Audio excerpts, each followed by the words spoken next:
अस्सलाम वालेकुम, शाहराह दसूर से मैं हूं अब्दुल क़य्यूम सिद्दीकी और आप हैं AQS के साथ।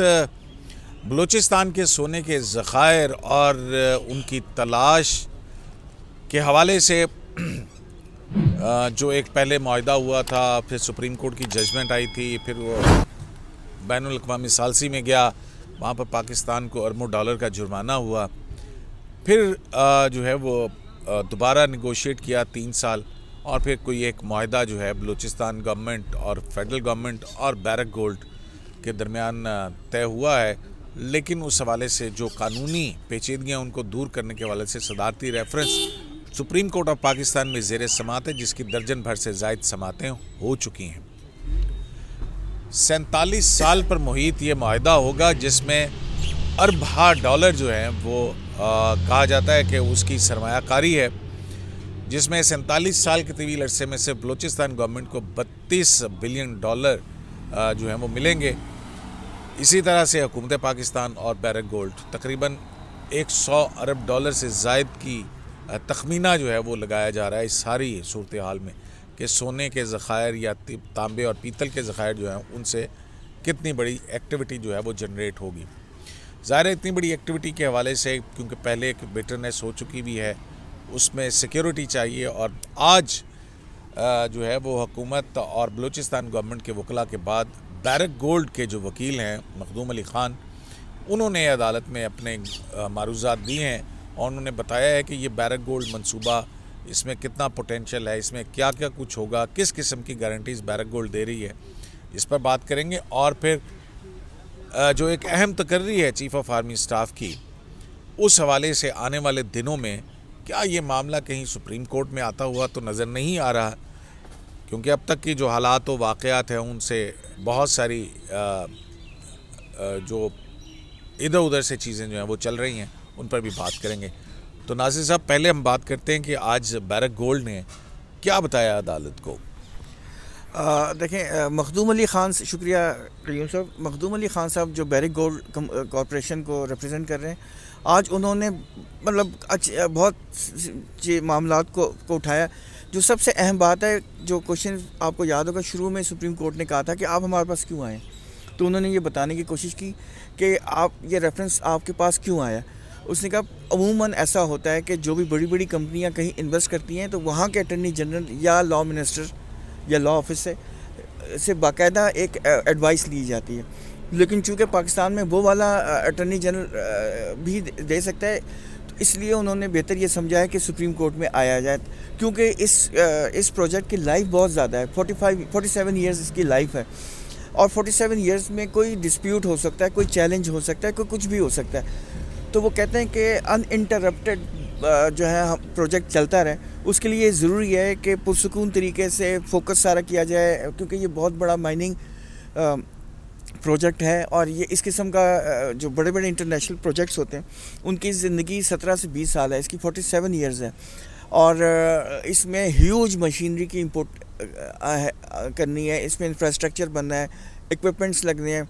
इसमें जो आज उन्होंने बताया गया कि वैसे तो ट्रक के ज़रिए पोर्ट में जाएगा, गवादर पोर्ट में ये सामान जाएगा और जो निकाला जाएगा, लेकिन उसमें एक नई जो खाम माल है, लेकिन इसमें एक नया प्रोजेक्ट भी साथ साथ लगेगा। वो उन 5 सालों में वो प्रोजेक्ट लगेगा जो एक पाइपलाइन सिस्टम बनेगी जो माइनिंग एरिया से डायरेक्ट पोर्ट पे जाएगी, और सामान जो है जो खाम माल है वो वहाँ से डायरेक्ट पोर्ट में पहुँच जाएगा। मतलब आप कह रहे हैं कि वहाँ पे जब खुदाई होगी, माइनिंग होगी, वहाँ से जो खाम माल निकलेगा जिसके अंदर सोना होगा, और वो रॉ मटेरियल ट्रकों के बजाय एक सुरंग बनाई जाएगी गवादर तक, पाइपलाइन टाइप की चीज़। पाइपलाइन क्या होगी? पाइपलाइन देखने वाली होगी ना, जाहिर है। उसकी कोई तफसीलात बताई उन्होंने? नहीं, उन्होंने कहा कि ये टेक्निकल इंफॉर्मेशन है, इसके ज़्यादा मालूमात है, लेकिन इतना मालूम है कि ये अंडरग्राउंड पाइपलाइन टाइप की कोई सिस्टम होगा, जिसमें यहाँ से सामान मतलब जो खाम माल है डाला जाएगा और वो वहाँ पोर्ट में पहुँच जाएगा। फिर वहाँ से शिपिंग लाइंस के ज़रिए ये स्मेल्टिंग का एक प्रोसेस है। ये स्मेल्टिंग मतलब सोना बनाने का? हाँ, ये असल में जिस तरह यूँ समझें कि एक वो नहीं होता, मतलब उसको क्या कहते हैं, जो आग जो ज्वेलर्स करते हैं ना, आग से वो सोने को पिघला के फिर प्योर निकालते हैं। लेकिन ये चूँकि बहुत ह्यूज प्रोसेस है और इसमें जो ट्रक्स हैं 20-20 फीट ऊंचे ट्रक हैं इसके, और एक ट्रक नहीं है, कई ट्रक्स होंगे मुस्तकिल हर मिनट पे वो निकल रहे होंगे। मतलब इसकी इतनी बड़ी मशीनरी है जो मैंने अपनी ज़िंदगी में, हमने टीवी में तो देखा हुआ है, जिसके जो टायर हैं उस ट्रक्स के वो आपके कद से भी ऊपर हैं। तो वो इतनी ह्यूज इक्विपमेंट इसमें इस्तेमाल होना है, तो ये सारा ये बहुत टेक्निकल है। ठीक है, नहीं तो इसमें फिर क्या बैरक गोल्ड क्या कह रही है कि बैरक गोल्ड ने क्यों ये 3 साल नेगोशिएट किए, हार्डेस्ट क्यों था ये उनके लिए नेगोशिएट करना? उनको तो 10 अरब डॉलर जो हैं वो पाकिस्तान से मिल जाने थे अगर वो ना करते। ये कहाँ से देते, पाकिस्तान कहाँ से देता? नहीं, पाकिस्तान कहाँ से देता? अगले ने समझाया कि भाई पैसे नहीं है, $8 बिलियन टोटल रिजर्व हैं पाकिस्तान के जो अभी हैं, जो वो चीज़ है।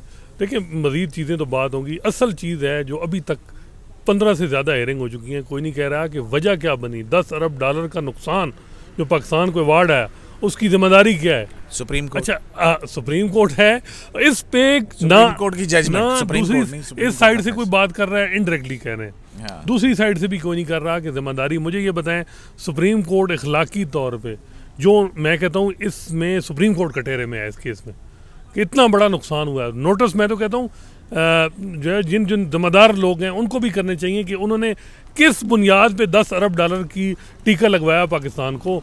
इफ्तिखार चौधरी साहब को नोटिस दें, अजमत सईद साहब को नोटिस दें, गुलजार साहब को नोटिस दें। सेल्फ अकाउंटेबिलिटी होनी चाहिए ना, कि पता हो कि मुल्क की बेड़ा गर्क। अब कहते हैं जी वो इस्टेब्लिशमेंट, भाई इस्टेब्लिशमेंट ना तो आप थे ना, आपको इम्प्लीकेशन पता होनी थी। कयूम साहब एक दफ़ा सलाउद्दीन ने पिछले हफ्ते बताया कि एक्सिड को, इफ्तिखार चौधरी साहब को जब बताया गया कि एक्सिड में मामला चल रहा है, आपने जो है वो लीज, जो माइनिंग लीज है वो कैंसिल कर दी, खुदारा कंट्रैक्ट कैंसिल ना वार डिक्लेयर करें, उसके बड़े इम्प्लीकेशंस हैं।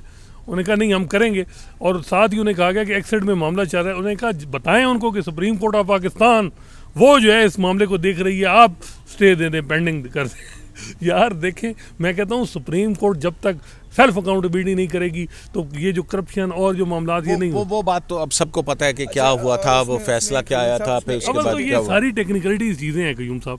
मुझे ये बताइए जरा, बैरक गोल्ड क्या कह रही है वो सुन लेने देना कि बैरक गोल्ड को इतना सोना उसमें कि 47 साल का प्रोजेक्ट है, 47 साल तक वो सोना निकालेंगे। वो अगर 10 बिलियन 10 रुपए का भी हो ना, आप $10 बिलियन देने के आपके पास कहाँ से आएंगे? ठीक है, वो बात आपकी समझ आ रही है। अल्टीमेट जब कोर्ट अदालत देती है ना बहुत ज़्यादा, तो फिर कहती है यार, जब उन्हें कहा जाता है ना कि $10 अरब देने, तो फिर पीछे हो जाते हैं। अल्टीमेट आपको पता है कि आपकी लिमिट्स ही हैं। वो कल की हियरिंग में एक बड़ी इंटरेस्टिंग इफेक्ट था, वो भी मैं बताना चाह रहा हूँ। सिर्फ बैरक गोल्ड की आप इसकी बात कर रहे हैं, रिकॉर्डिंग की, तो आप स्टील मिल्स को भी भूल जाते हैं और आप कारके को भी भूल जाते हैं। कौन जिम्मेदार है? आपको मजे के भी फिर आ जाते हैं। कल माइकस कुरैन जाहिद इब्राहिम, उन्होंने एक बड़ी इंटरेस्टिंग बात की थी। उन्होंने ये कहा था कि बलूचिस्तान में जाहिद इब्राहिम, वो फखरुद्दीन जी इब्राहिम साहब के बेटे, जो एडिशनल अटॉर्नी जनरल भी थे, इस्तीफा दिया था जस्टिस काजी फाई साहब पे जब रेफरेंस फाइल हुआ। तो उन्होंने कल एक इंटरेस्टिंग इन्फॉर्मेशन दी थी। उन्होंने कहा था कि जब ये केस बलूचिस्तान में भी चला है, उसके बाद ये सुप्रीम कोर्ट में आया था। तो मज़े की बात है, जब बलूचिस्तान हाई कोर्ट में ये केस चला था तो ये एक स्टोरी किसी आर्टिकल छपा था एक अखबार में, उन्होंने अखबार का नाम नहीं बताया। उस अखबार के बेसिस पे ये केस चल गया बलूचिस्तान हाई कोर्ट में, और एक हफ्ते बाद उस अखबार ने ये केस स्टोरी रिट्रैक्ट कर ली, उन्होंने उसको विड्रॉ कर लिया। उन्होंने कहा कि नहीं ये खबर गलत है, लेकिन वो केस चलता रहा। और बलूचिस्तान गवर्नमेंट ने बलूचिस्तान हाई कोर्ट में ये प्ली ली कि जो हमने शजवा साइन की है ये बिल्कुल ठीक है, ये हमारे इंटरेस्ट के हक़ में है, और ये बलूचिस्तान के जो अवाम है ये उनके लिए ज़रूरी है। उसके बाद ये केस जब सुप्रीम कोर्ट में आया, उनको ये बातें फैक्ट्स बताई गई, और उनको ये भी बताया गया कि आप अपनी रिपुटेशन इन लाइन लेके आ रहे हैं, आप ये केस में मत हाथ डालें, ये आपका मसला नहीं है, ये कमर्शियल डील है। कमर्शियल डील में हाई कोर्ट्स और सुप्रीम कोर्ट्स का कोई लेना देना नहीं है। लेकिन उन्होंने नहीं बात सुनी और अपनी रिपुटेशन का भी सत्यानाश किया, पाकिस्तान के ख़िलाफ़ भी अवार्ड हो गया। और बैरक गोल्ड को ये बात समझ में आ गई कि पैसे तो मिलने कोई नहीं है। उन्होंने, जो उनका पार्टनर था एंगो फेगेस्टा, जिसने कहा कि मैं नहीं पाकिस्तान में बिज़नेस करूँगा, उनको समझाया कि भाई मतलब है कि नाजरीन की दिलचस्पी के लिए कि जो वो TCCP में जो ना टेथियन कॉपर कंपनी, उसमें 2 पार्टनर्स थे, एंगो फेगेस्टा जो चिली की, और जो बैरक है वो कैनेडियन है। तो उन्होंने समझाया, बैरिक गोल्ड ने उसको एंगोफेस्टा को समझाया कि जो पैसे मिल रहे हैं $900 मिलियन हमें, ये फिनेंशियल एडवाइजर जो बाहर के हैं, लेजार्ड, और उन्होंने हमें कहा था कि 900, मतलब उन्होंने वैसे 500 to 1.2 बिलियन डॉलर्स की कहा था कि अगर ये डील हो जाती है तो एंगोफेस्टा को जाने दें, लेकिन इन्होंने $900 मिलियन में तय कर लिया। और बैरिक गोल्ड ने एंगोफेस्टा को समझाया कि जो मिल रहे हैं पैसे ले लो, बेहतर है, क्योंकि मुझे काम करने तो मैं बिज़नेस करना चाहता हूँ, क्योंकि मुझे मालूम है कि इसमें पोटेंशियल है। उन्होंने वो पोटेंशियल देख ली थी, क्योंकि आपको याद होगा कि 2 साल फिजिबिलिटी उन्होंने की हुई है। अच्छा, ये तो उनका कहना है ना। हाँ, बैरिक गोल्ड का कहना है। अच्छा जी, बैरिक गोल्ड ने कहा था। और फिर हियरिंग के दौरान 1-2 बातें हुई, जैसे मखदूम अली खान साहब ने एक बात बताई कि देखें उन्होंने ट्रिब्यून का और डॉन का जिक्र किया। उन्होंने कहा इन दोनों अखबार लीडिंग अखबार हैं, इस पर आप पढ़ें, इस पर लिखा हुआ है कि डिफ़ॉल्ट का ख़तरा है। ये नहीं है कि डिफ़ॉल्ट नहीं होने जा रहा है, बहुत हालात ख़राब हैं, और इन हालात में अगर कोई इन्वेस्टर आ रहा है तो उसको आने दें। तो इस पर चीफ जस्टिस ने एक ऑब्जर्वेशन भी दी। उन्होंने कहा देखें, आप इस तरह की ऑब्जर्वेशन ना दें जिससे ये लगे कि जैसे जो ये साबित करे कि हमारे इकोनॉमिक विज़र्ड्स ने गलती की है और आम ट्विस्टिंग को कोर्ट पसंद नहीं करती, और ऐसा ना इम्प्रेशन हो कि हमें पनिश किया जा रहा है। तो मखदूम अली खान साहब ने कहा कि देखें, हकीकत से आप कैसे मखदूम अली खान साहब ने कहा कि देखें, मेरा ये मकसद नहीं है, लेकिन ये चीज़ें नहीं छुप सकती, ये कि फैक्ट्स हैं। हकीकत है। हाँ। $10 अरब का नुकसान। क़य्यूम साहब, मैं हैरान हूँ। मैंने तो अब इस केस में प्रोसीडिंग में आना छोड़ दिया है 2 दिन से, कि मैं कह रहा हूँ कि यार जो असल मामला है जिसकी वजह से वार्ड हुआ है, उस तय तक सुप्रीम कोर्ट हर मामले में जाती है, उस तक कोई ऑब्जर्वेशन नहीं देती। ब्रदर जजेस हैं, बड़े इफ्तिखार जो हिसाब से भी तल्लक हैं और सबसे हैं, तो ये चीज़ें ज़रा इंक्वायर कर लें कि यार इनमें ज़रा बैलेंसिंग होती है ना, कि यार आप कहते हैं कि जी ये चीज़ भी हो जाती, ये चीज़ भी हो जाती, आपके पास है क्या? नहीं, ये हसनात आप भी जो है ना कोई नई तर्ज की वो उसके लिए आप करें तो कोई न्यूरमबर्ग ट्रायल टाइप कोई चीज़ करें आप, फिर अगर करनी पड़ेगी आप, फिर उसमें पाकिस्तान की माशी और सियासी और कुछ भी ना करें, जो सारी तबाही है उसमें फिर सब लोगों को ला के खड़ा करें, फिर आप न्यूरमबर्ग ट्रायल देखें। जजेस कुछ भी ना करें, सिर्फ एडमिट तो करें ना, रेगरेट तो करें ना। तो कर रहे हैं ना, कहाँ रेगरेट कर रहे हैं? वो अभी भी टेक्निकलिटीज जब एडवाइस आएगी तो फिर देख लीजिएगा, हो सकता है हो वहाँ पे कुछ। अच्छा क़य्यूम साहब, तो आज जो है ना जजेस ने, जस्टिस याहिया अफरीदी साहब ने भी और जस्टिस एजाजुल एहसन साहब ने भी 1-2 सवाल ये किए कि इसकी क्या गारंटी है कि हम पे दोबारा हम पे अवार्ड ना हो जाए। आपने एग्रीमेंट में डायरेक्ट फिर कोई बहाना बना के तो उधर चली जाए और फिर उसके बाद फिर एक और आपको ठोक दें। तो इस पे ना फिर मखदूम अली खान साहब ने उनको ये बात समझाई कि देखें, और ये भी जस्टिस एजाजुल एहसन साहब ने भी बताया था कि वो बॉर्डर एरिया है ईरान और अफ़गानिस्तान का, और वो प्रॉब्लमेटिक एरिया भी हो सकता है। तो जस्ट मखदूम अली खान साहब ने एक बात की कि देखें, ये इन्वेस्टर को मालूम है इन चीज़ों का, और जो इंटरनल सिक्योरिटी है वो तो बैरिक गोल्ड की रिस्पॉन्सिबिलिटी, उसकी इक्विपमेंट की, लेकिन आसपास की जो सिक्योरिटी वो पाकिस्तान गवर्नमेंट की है। सपोज़ पाकिस्तान गवर्नमेंट उनको नई सिक्योरिटी प्रोवाइड करती बाहर के, और कोई फेलियर हो जाता है। नहीं, फेलियर में अगर पाकिस्तान इन्वॉल्व है तो, अदरवाइज़ नहीं। सपोज़ खुदा ना करे कोई धमाका हो जाता है या कोई टेररिस्ट बाहर से आ जाते हैं, तो और इसमें पाकिस्तान का कोई कसूर नहीं है, तो उसमें नहीं होगा। वो इन्वेस्टर को मालूम है, उसने ये चीज़ें देखी हुई हैं। लेकिन अगर पाकिस्तान गवर्नमेंट जानबूझ के शाये हुए करती है, भगाना चाहती है इन्वेस्टर को, फिर दोबारा आर्बिट्रेशन हो सकती है। लेकिन उसने कहा इसके अब चांसेस नहीं, हमने सबक सीख लिया। दूसरा उसने एक और बात बताई, उसने कहा जो बहुत पॉजिटिव जो चीज़ है इस एग्रीमेंट में, बैरिक गोल्ड क्यों इनकरेज हुई है। उन्होंने कहा कि बैरिक गोल्ड इसलिए इनकरेज हुई है कि जब से ये आर्बिट्रेशन चल रहा था और ये सिलसिला रुका हुआ था, और कितने सालों से 3 साल से नेगोशिएशन चल रही है, और मुश्किल तरीन नेगोशिएशन थी। इस तमाम दौर में बलूचिस्तान के उस इलाके में इनका एक वेयर हाउस है जिसमें कोई सिक्योरिटी नहीं है, इतनी कोई ख़ास सिक्योरिटी नहीं है, एक आध गार्ड होगा, और उसका इंचार्ज भी एक पाकिस्तानी है। कहते हैं इन चंद सालों में उस सामान में से एक कील नहीं चोरी हुई। तो बैरिक गोल्ड कहती है कि ये बलूचिस्तान में ये झूठ है कि लॉ एंड ऑर्डर का मसला, कोई लॉ एंड ऑर्डर का मसला नहीं है, हमारे लिए बिल्कुल ठीक है, हम यहाँ आएंगे, हम इनकरेज हुए हैं, हालात ठीक हैं।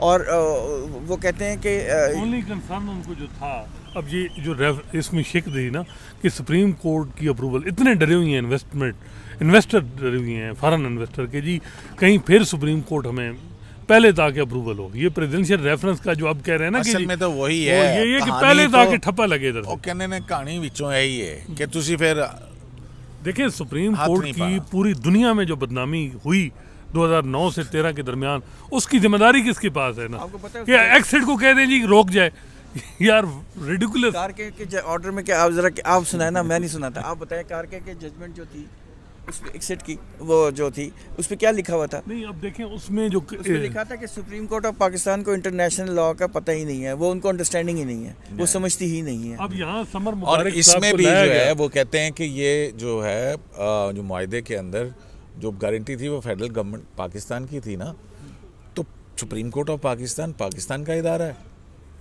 तो बहरहाल वो नहीं, लेकिन क्यूम साहब इसकी तय तक जाना चाहिए, कमीशन बनना चाहिए, आपकी न्यूरनबर्ग ट्रायल होना चाहिए यार, इतना बड़ा। अच्छा, कल की हियरिंग में इब्राहिम साहब ने एक और बात भी बड़ी इंटरेस्टिंग की थी। उन्होंने कहा था कि हमने एक्सिड में कहा था कि जी करप्शन हो गई है और इस वजह से हमें मजबूरन सुप्रीम कोर्ट को ये माहिदा कैंसिल करवाना पड़ा, उसको डिक्लेयर करना पड़ा कि ये इलीगल है। कहते हैं पूरी एक्सिड की प्रोसीडिंग्स में करप्शन साबित ही नहीं हो सकी और उन्होंने ये प्ली ही रिजेक्ट कर दी और अब तक साबित नहीं हुई। साहब जब तक तारीख से सबक नहीं सीखेंगे इन चीज़ों पे, हम तो क्योंकि तारीख तो सबक खुद ही सिखा देती है। वो क्या सिखा रही है मुझे ये बताएं। आज के हालात जो हैं आपको पता नहीं लग रहा हालात किस नहज पे पहुंच चुके हैं। हालात हैं लेकिन फिर भी वो अच्छा चलें इसको अब वो बैरक गोल्ड हमने बड़ा गोल्ड खेल लिया। वैसे ये इंटरेस्टिंग है कि वहाँ से जो है वो और जो है वो निकलेगा, फिर वो जो एक पाइपलाइन के ज़रिए से जाएगा, उसकी सिक्योरिटी इंटरेस्टिंग भी है। इसमें एक internal rate of return determine होता है, ठीक है, वो इनका 15% है इसमें बैरक गोल्ड के प्रोजेक्ट में, यानी उनका एक रेट ऑफ रिटर्न उन्होंने किया हुआ है। IPPs जो लगे थे ना उसमें 18% था, उससे भी 3% कम है ये। तो उन्होंने कहा ये वो नासिर बता रहे थे ना कि उन्होंने नासिर साहब जब इतनी ज्यादा सहूलतें देके और मैंने तो डर लगने लगता है। इस शेयर यही हमारा मसला है ना कि कंस्पिरेसी थ्योरीज हमारे बहुत ज़्यादा होती है। अच्छा ये जो वो बता रहे थे कि जी शेयर जब हमने बताया कि हमने ले लिए ये प्रोजेक्ट, तो शेयर में इजाफा कहते हैं कि 2% भी नहीं हुआ। ये जब बैरक गोल्ड ने कहा ना कि सेटलमेंट होने वाली है, हमने एक एग्रीमेंट पे हमने एक एग्रीमेंट कर लिया पाकिस्तान गवर्नमेंट से, तो कहते हैं कि एंग्लो पैकेस्टर ने तो यूं भी नहीं देखा और जो इंटरनेशनल इनके शेयर्स होते हैं ना उसमें एक पेनी का भी फ़र्क नहीं पड़ा। उन्होंने कहा कि पाकिस्तान में जा रहे हैं, असल में पाकिस्तान का जो माहौल है ना, इन्वेस्टर क्लाइमेट ख़राब हो गया, कोई आना नहीं चाहता। नहीं, उसकी one of the reason terrorism के अलावा आपकी अदालतें नहीं है। बिल्कुल वही यार गल खत्म कर दो, हो गई गल यार, बच्चे की जान लोगे क्या। अच्छा बात सुने दूसरी तरफ आए आप उस वक्त क़य्यूम साहब आप भी तो हेडलाइनें चलवाते थे और बड़ी बड़ी खबरें और अच्छा मैं हेडलाइनें चलवाता सी भाई, मैं हेडलाइनें चलवाता नहीं, देखे ना मेरा कसूर है। स्टील मिल्स होने नहीं दिया आप लोगों ने, आपने कारके होने नहीं दिया। प्रेसिडेंट ऑफ टर्की ने भेजा था एज ए गिफ्ट पाकिस्तान को, वो आपने उसकी ऐसी तैसी फेर के रख दी। हाँ तो 4 साल में आपने 1 मेगावाट बिजली ली नहीं। तो आपने बातें फिर ना किया करें ना, आप ऐसे करने कैसे देते। आप सुप्रीम कोर्ट में जो पहुंच गए थे, जब सुप्रीम कोर्ट में आए तो अगला बंदा क्या करे, एक पैसा भी नहीं लगाता फिर। तो आप जब एक गवर्नमेंट के साथ डील करते हैं तो उसको ऑनर करना है। आपने अगर डील गलत भी की है ना, ऑनर आपको करना पड़ेगा। अभी तो फॉरेन इन्वेस्टर ताकि अगली डील के लिए अच्छा, अगली डील लाओ। ये जो हो रहा है यार, ये क्या हो रहा है। ये आर्मी चीफ की अपॉइंटमेंट एक रूटीन का मामला होता है मुल्कों के अंदर। अब राना सनाउल्लाह क्या कह रहे हैं, ख्वाजा आसिफ क्या कह रहे हैं, शाहिद खान अब्बासी क्या कह रहे हैं, प्राइम मिनिस्टर को ख़त लिखना पड़ रहा है मिनिस्ट्री ऑफ डिफेंस को कि समरी भिजवाओ, समरी आ नहीं रही है। तो ये क्या सूरत हाल बन रही है नासिर साहब, आपको लगता है कि ये मामला फिर वो जो एक्सटेंशन वाले इशू की तरह कहीं सुप्रीम कोर्ट के अंदर ही ना आ जाए? यार वैसे तो नहीं आना चाहिए। देखिए ये एक इंटरनल मामला है और गवर्नमेंट का मसला है, वो गवर्नमेंट इसको डील करे, तरीके से करे, वो भी बिहेव करे, मतलब एक तरीके क्या करे, मतलब जो उनका जो तरीका है वो करे। आप कह रहे हैं ना गवर्नमेंट बिहेव करे, क्या करे? प्रोफेशनली तरीके से डील करे। क्या बताए ना। जो जिसको करना है ना, एक दफ़ा ये ख़त्म कर दें, अनाउंस कर दें कि ये आर्मी चीफ है। प्राइम मिनिस्टर की है डिस्क्रेशन है, अगर है नहीं पहले बताएं है ना, बिल्कुल है, तो फिर प्राइम मिनिस्टर अनाउंस कर दे कि ये बंदा है, ख़त्म बात। अच्छा, मेरा ख्याल है क़य्यूम साहब मामला फिर सुप्रीम कोर्ट की तरफ आएगा। जो 10 साल में आपने भी देखा कोई भी बड़ा मामला है अल्टीमेट आखिर में सुप्रीम कोर्ट आता है। ये भी तैयारियां हैं, सुप्रीम कोर्ट में एक पिटीशन भी आ चुकी है और वो पिटीशन की वैसे ड्राफ्टिंग, उस पिटीशन पे इतराज़ भी नहीं लगे, अभी पड़ी हुई है ये इतला, मेरा ख्याल वैसे ही पड़ी रहेगी। अच्छा, नंबर भी खैर नहीं लगा मेरा। लेकिन ये है कि इस तरह की सुप्रीम कोर्ट में एक वो आई है, पिटीशन आई है वो, जिसके अंदर ये कहा गया कि सीनियरिटी प्रिंसिपल को एडहेयर किया जाए और ये वंस फॉर ऑल डिसाइड कर दिया जाए। सुप्रीम कोर्ट अमूमन कहती है ना कि हम पार्लियामेंट को मजबूत करते हैं, प्राइम मिनिस्टर की अथॉरिटी को मजबूत करते हैं, सिविलियन सुप्रीमेसी को मजबूत करते हैं। तो क्या जब सुप्रीम कोर्ट में मामला आएगा तो क्या ये कहा जाएगा कि प्राइम मिनिस्टर का इख्तियार है, प्राइम मिनिस्टर कर सकता है, या वो जो टेक्निकलिटीज़ में कि जी ये चीज़ यहाँ से नहीं हुई, या अभी समरी जो डिले हो रही है, या जो समरी आ जाएगी नहीं आती और प्राइम मिनिस्टर अनाउंस कर देता है और प्रेसिडेंट रोक देता है, मामला सुप्रीम कोर्ट में कोई इस तरह आ जाता है, तो फिर क्या सुप्रीम कोर्ट के पास क्या है कि वो आर्मी चीफ जो मौजूद हैं, एप्रीहेंशंस है ना, मफरूज़े हैं ना, ये तो ऐसा होगा तो ऐसा नहीं, होगा। उनको चलने देंगी आर्मी चीफ जो मौजूदा हैं उनके लिए कोई नोटिस, क्योंकि सुप्रीम कोर्ट का रोल मेरा ख्याल है बहुत इंपॉर्टेंट होगा। अल्लाह करे कि मामलात वैसे ही ठीक हो जाएं, लेकिन अदरवाइज सुप्रीम कोर्ट का रोल कतन कोई इम्पोर्टेंट नहीं होगा। ये मामला सुप्रीम कोर्ट में आना ही नहीं चाहिए, वरना तो हर बंदा कल आके वो जो प्रमोशन होगी ना छोटे से छोटे, इवन जो मामला नहीं आया सुप्रीम कोर्ट में, तो कौन सा मामला ठीक होके गया ये मुझे बताएं ना। ये बात आपकी ठीक है, ये बात भी आया खराब हो गया, ये बात ठीक है कि कोई चीज़ भी आई है कि वो सुप्रीम कोर्ट ने चीनी के मामले में बुरान आया कि जी चीनी पे 100 मोटो ले लिया, बिजली पे आया जी बिजली पे ले लिया। अब जो जितने वाक़यात हुई हैं, पीटीआई जो कर रही है प्राइवेटाइजेशन पे आया, तो ये माने पीटीआई हर रोज, आपको पता है हर रोज प्रोटेस्ट कर रहे हैं पीटीआई के लॉ मेकर सुप्रीम कोर्ट के बाहर, और वो बहुत ज़्यादा चीफ जस्टिस साहब के हवाले से कि जी हमें बड़ी डिसअपॉइंटमेंट है, इस मुल्क में कोई सुप्रीम कोर्ट का काम ही था फंडामेंटल राइट को प्रोटेक्ट करना। लेकिन मेरा ख्याल है इस दफ़ा सुप्रीम कोर्ट ने भी ना पहली दफ़ा जो है ना वो ठीक किया। इससे ये हुआ कि सुप्रीम कोर्ट ने इनको जब लिफ्ट नहीं कराई और इस मामले में इंटरफेयर नहीं की, तो पहली दफ़ा जो है हुकूमत के साथ पीटीआई भी संजीदा है कि यार चले अब इनसे मुज़ाकरात कर लें, क्योंकि सुप्रीम कोर्ट से हमें कंधा, पहले भी मैं कहता था कि 2009 से सुप्रीम कोर्ट इंटरफेयर ना करती तो सियासतदान आपस में बैठ के गलतियां जो भी करते वो आपस में बैठ के मामला हल करते, लड़ते जो भी। जब सुप्रीम कोर्ट इन्वॉल्व हो जाती थी तो वो एक तो खुद बदनामी अपने सर लेती थी, दूसरा वो एक फरीक के साथ हो जाती थी, तो दूसरा फरीक जब देखें आप पनामा के बाद पीटीआई के साथ। मैं ये कह रहा हूँ कि अगर आप समझते हैं कि सुप्रीम कोर्ट के अंदर ये मामला आ सकता है जैसे कि आप कह रहे हैं, तो आएगा कैसे? क्या सुप्रीम कोर्ट आज खुद नोटिस लेगी? क्या कोई पिटीशन के जरिए आएगा या क्या होगा? नोटिस तो नहीं होने लगा, ये तो आप भूल जाएं। सुप्रीम कोर्ट ने यह तय किया हुआ है कि हम आज खुद नोटिस नहीं लेंगे अनलेस एंड अनटिल बहुत ही हालात ख़राब हो जाए और इसमें डायरेक्टली फंडामेंटल राइट्स की ब्रीच का इशू हो जाए, फिर तो हो जाएगा, अदरवाइज कभी भी नहीं होगा। पिटीशन का वो जरूर इंतजार कर लेंगे। सिक्योरिटी ऑफ पाकिस्तान मेरा फंडामेंटल राइट नहीं है क्या? मैं ये बता रहा हूँ कि फंडामेंटल राइट जो है आम आदमी का जब तक ब्रीच नहीं होगा ये सुप्रीम कोर्ट उसमें इंटरफेरेंस नहीं करेगी। ये एक प्रोफेशनल मामला आता है, उनको प्रोफेशनल तरीके से डील करें। और सॉरी मैं आपकी एक बात कहना चाह रहा था, ये जो सेनेटर बाहर जो प्रोटेस्ट कर रहे हैं, हो सकता है ना कि कोई भी एक्स्ट्रा कॉन्स्टिट्यूशनल स्टेप ना लिए जाए इन हालात में। जिस तरह आपने देखा 2014 में भी इस तरह का एक आर्डर पास किया गया। अभी जब आर्टिकल 95 का प्रोसेस में सुप्रीम कोर्ट ने कहा कि कोई एक्स्ट्रा गैर, एक बात बताएं, सॉरी एक बात आपने आपने एक्स्ट्रा कॉन्स्टिट्यूशन की बात की है, तो यार वो इदारा जो है वो एक्स्ट्रा कॉन्स्टिट्यूशनल इदारा इसलिए कि वो मेरी मर्जी का अपॉइंटमेंट नहीं हो रही तो एक्स्ट्रा कॉन्स्टिट्यूशनल लगेगा। डेडनेस बन गया है। खोसा साहब को जो भी कहें, लेकिन जो मुशर्रफ की स्पेशल कोर्ट में जो सजा दिलवा दी है वो भी सबके मद्देनजर है। हाँ, यही मैं इसी साइड पे आ रहा था।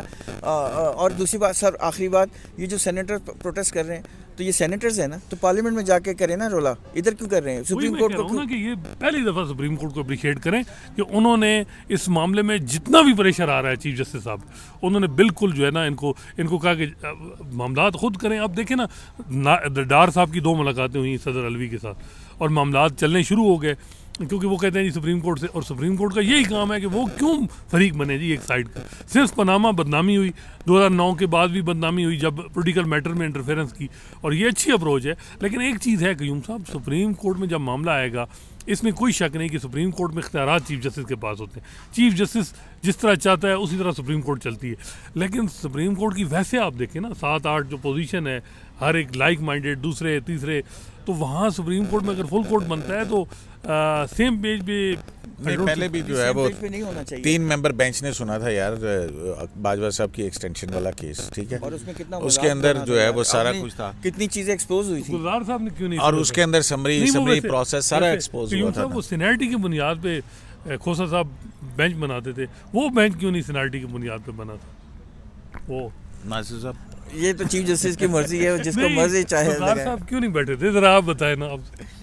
हाँ, वो तो खोसा साहब ने खुद बताया था, उन्होंने कहा कि उन दिनों जो है ना वो यही इंटरमेंट सेंटर वाला जो है, और इनकी अपॉइंटमेंट, हाँ, इंटरमेंट सेंटर्स वाला केस, ये कहा था कि जो चीफ जस्टिस बनने लगा है उसको कंट्रोवर्सी में आप क्यों एंगेज करते हैं, किसी कंट्रोवर्सी में नहीं ना पड़े, उसको आप अलग रखें। वही ना नासिर साहब, मैं ये बता रहा हूँ कि उस वक्त 5 रुकनी बेंच लार्ज सीनियर जजेस का बैठा हुआ था, आसिफ सईद खोसा साहब हेड कर रहे थे उसको, और जो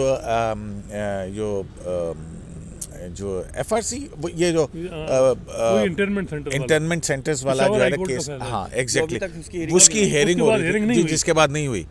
तो वो कहते हैं आसिफ खोसा साहब के जब ये मामला आया तो मैंने गुलजार साहब को कहा कि जनाब मैं इसमें लगा दूं, तो सीनियरिटी पे जो जजेस अवेलेबल है, जो सीनियर जजेस अवेलेबल हैं इसी बेंच के सामने लगाते हैं।